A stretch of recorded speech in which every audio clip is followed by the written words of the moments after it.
Bienvenue à vous qui nous rejoignez pour le programme L'Instant Bible. Nous l'avons vu la dernière fois, les psaumes sont des chants, des prières, des cris du cœur, des hommes et des femmes qui exprimaient leur foi, leur émotion au travers de ces textes magnifiques. Aujourd'hui, nous allons nous focaliser sur l'aspect de la prière dans les psaumes, mais aussi celui des psaumes dans la prière. Et nous avons le plaisir d'accueillir, comme à notre habitude, deux pasteurs, pas des moindres. Le pasteur Jétro Camille, bonjour. Bonjour Stéphane, bonjour Et tout le monde. le pasteur Pascal Rodet, bonjour. Bonjour Stéphane et bonjour à tous. Merci donc d'être à nouveau avec nous pour reparler, réaborder ce sujet des psaumes. Alors aujourd'hui, nous allons voir comment finalement on peut prier avec les psaumes. C'est possible ça de prier avec les psaumes, pasteur Pascal Rodet ? Alors oui, c'est possible. Il y a plusieurs psaumes qui sont des prières adressées à Dieu. Donc forcément, on peut reprendre ces textes pour nos propres prières qui sont ni plus ni moins l'expression de la vie et des sentiments des hommes de foi de l'époque. Donc il y a plusieurs textes comme ça. Il y a plusieurs psaumes qui peuvent parler de prière. Pasteur Jétro Camille, est-ce que vous pouvez nous dire, au fond, qu'est-ce que c'est que la prière? Parce que le pasteur Pascal Rodet vient de nous parler de prier avec les psaumes, mais y a-t-il une définition, je ne sais pas, je le dis comme ça, qui pourrait vraiment expliquer ce que c'est que la prière? Eh bien, je ne connais pas de définition officielle. Je ne sais pas si tu en connais, Pascal, définition officielle. Officielle, non, hein, mis à part le Larousse, mais ça fait très littéraire. Hein, donc, Disons, pour aller au cœur, que la prière, c'est vraiment un échange justement de cœur à cœur avec Dieu. On lui exprime un certain nombre de choses. Il faut dire que parfois la prière s'était transformée en autre chose. Peut-être que le pasteur Rodet pourra nous dire tout à l'heure ce que la prière ne doit pas être. Vous pensez à quoi quand vous dites ça? Ben oui, qu'est-ce que la prière ne doit pas être, Alors, doit pas être. ouais, souvent, la prière, quand on dit les prières ne doivent pas être, la première chose qui me vient à l'esprit, c'est souvent, on se dit ah, je vais demander des tas de choses à Dieu parce que Dieu répond à mes prières. C'est la phrase qui va avec. Et puis d'un seul coup, quand on a fini la prière, on se retrouve avec une liste de courses que l'on demande à Dieu. Sans remercier, sans exprimer autre chose à Dieu, etc. Non, voilà, il me faut ça, il n'y a plus qu'à cocher. Un peu comme un enfant qui vient faire sa liste Voilà, au Père Noël. exactement, c'est c'est la bonne période en ce moment, c'est un peu ça. C'est aussi, la prière n'est pas le « je veux absolument ». Dieu n'est pas la machine automatique où on met une pièce et hop, Le bandit manchot. Le bandit manchot, voilà. Dieu la presse machine à bouton. sous. On presse le bouton et ça va arriver. Ouais. Ça, c'est pas une prière. C'est pas ça, en tous les cas, la prière. Voilà deux exemples, par exemple, quand on parle de « ce n'est pas ». Et alors donc, pasteur Jétro Camille, vous voulez rajouter quelque chose? Oui, parce que finalement, l'histoire de la religion, c'est une histoire de relation, basiquement. Et donc, si, je ne sais pas Stéphane, si je ne viens vous voir que quand j'ai besoin de quelque chose, la qualité de relation qu'on va avoir, elle va sérieusement en pâtir. Ou si je ne vais voir Pascal que si j'ai besoin je sais pas, de haricots, de sel ou de quelque chose, et je ne vais jamais le voir, et je lui dis jamais rien d'autre que « est-ce que tu peux me donner s'il te plaît ?» Ça veut dire qu'on n'a pas une vraie relation. Or, la prière, c'est une des manières, ce n'est pas la seule, mais c'est une des manières de cristalliser la relation qui est entre soi et Dieu. Et donc, ça peut arriver qu'on demande quelque chose à Dieu.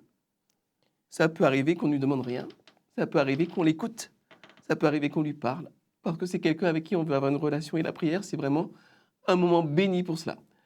Comme le disait Pascal, malheureusement, ce n'est pas dans le christianisme en particulier, mais dans toutes les religions, on a bien souvent transformé la prière en une télécommande. À Dieu, on instrumentalise Dieu et puis on obtient ce qu'on veut, ou bien comme un sort de contrainte. Ceux qui n'ont pas fait de magie ne peuvent pas comprendre, mais un sort de contrainte, bon, j'ai pas fait de magie, hein. Un sort de contrainte, c'est le sort que va faire le docteur, vous savez, le docteur Mamadou. Vous recevez son petit prospectus dans votre boîte aux lettres parfois, il vous dit « je vais faire revenir l'être aimé en 3 jours ». Votre femme est partie, elle ne vous aime plus, moi je la fais revenir en 3 jours, elle est amoureuse comme jamais.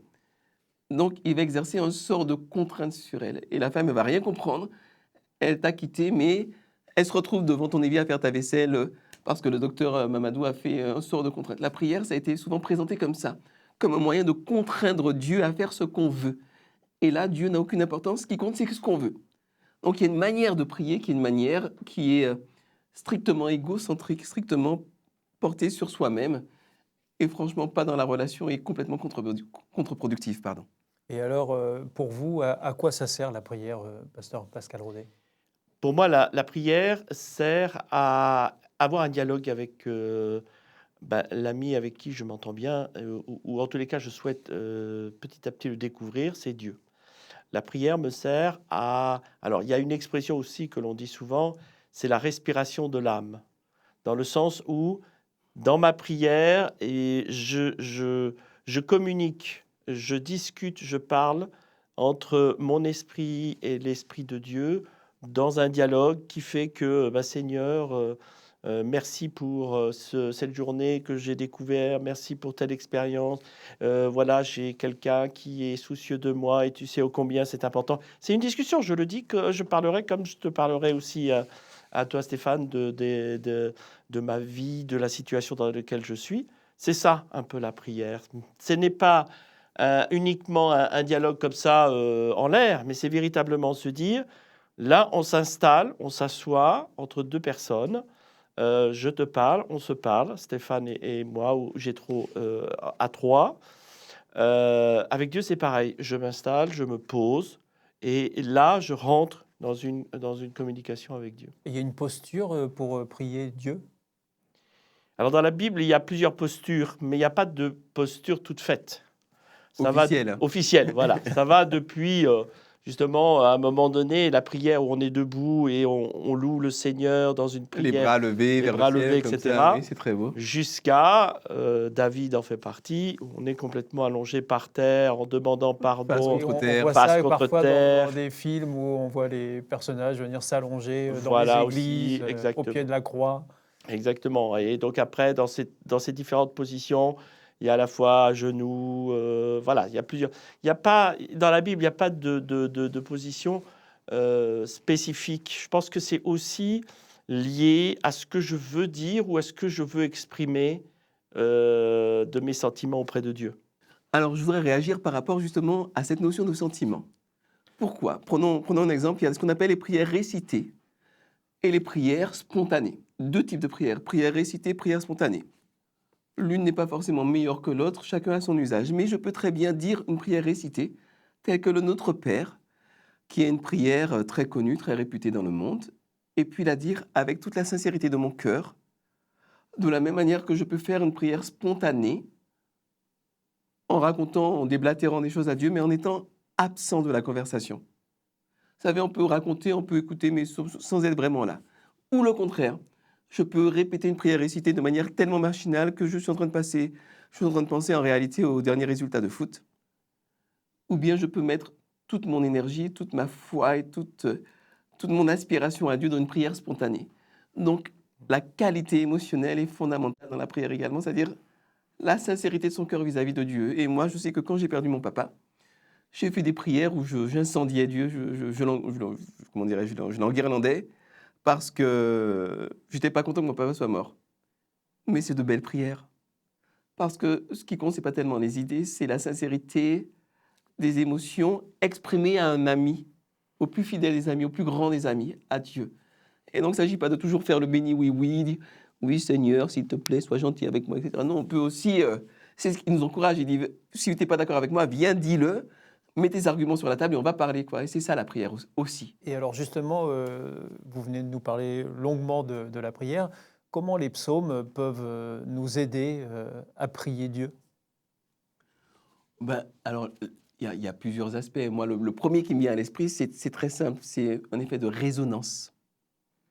Je ne sais pas pour vous, mais moi, je suis assez sensible. Et donc, si je vois vraiment un film, très beau film et très émotionnel, je suis capable de pleurer devant ma télévision, avoir les larmes qui coulent, et bon, je suis comme ça, parce que je résonne. Eh bien, parfois, les psaumes, c'est cela. Quand je me sens misérable, par exemple, quand je me sens minable, ben, je résonne très fort avec le psaume 51, que David a écrit. David avait fait une grosse boulette, quelque chose d'horrible, et puis il s'est repenti du mal qu'il avait fait. Et il dit, Seigneur, aie pitié de moi à cause de ton amour. Ta tendresse est immense, efface mes torts. Lave-moi complètement de mes fautes et de mon péché, purifie-moi. Et puis il va prier Dieu, il va demander à être changé, à être restauré, transformé. Et quand je suis dans un état d'esprit qui est compatible avec celui-là, je raisonne. Et donc ce psaume-là est une aide, comme un tremplin à la prière. Donc ça, c'est un premier aspect, mais il y en a d'autres, certainement. Pasteur Pascal Rodet, vous avez d'autres aspects, peut-être d'autres extraits de psaumes à nous citer? Il y en a plusieurs, en effet. J'en ai un aussi, et le psaume 43, qui est un psaume qui peut tout à fait être pris comme une prière à exprimer à Dieu. Dans ce psaume 43, nous voyons la personne qui exprime tout son attachement à Dieu et toute la certitude que Dieu peut répondre à son angoisse et à ses questions. « Ô Dieu, rends-moi justice ». C'est déjà rien que l'introduction. La justice est un thème qui est très important dans notre vie de tous les jours. Et « Ô Dieu, rends-moi justice, défends ma cause contre les gens qui ne t'aiment pas. Délivre-moi des menteurs et de ceux qui font du mal. Toi, mon Dieu, tu es mon protecteur. Pourquoi m'as-tu rejeté? Mes ennemis m'écrasent et je vois vivre dans la tristesse. Oui, pourquoi? Envoie ta lumière et ta vérité, qu'elle me guide sur la montagne sainte, qu'elle me conduise dans ta maison. J'irai vers ton autel, vers toi, mon Dieu, qui est ma joie et mon bonheur. Et on voit ici toute l'humanité de cet auteur qui ne cache pas un peu ces questions aussi. Oh, Seigneur, qu'est-ce que tu fais? Tu n'es pas là, pourquoi? Etc. Devant tant d'injustice, devant tant d'angoisse qui me face à mes adversaires, mes ennemis.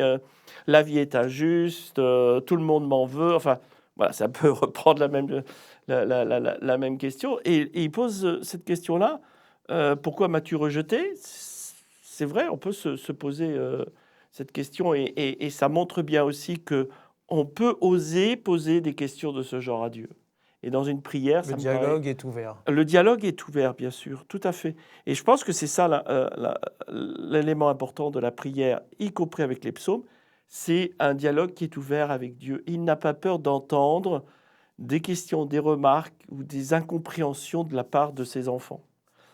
Et ce psaume 43 est encore là aussi quelque chose qui montre une prière adressée à Dieu, à un Dieu qui écoute, qui est là. D'ailleurs, en ce sens-là, il y a un psaume qui a une tonalité complètement différente et qui peut être tout aussi utile pour la prière. C'est le psaume 92, dont je dirais 2-3 versets.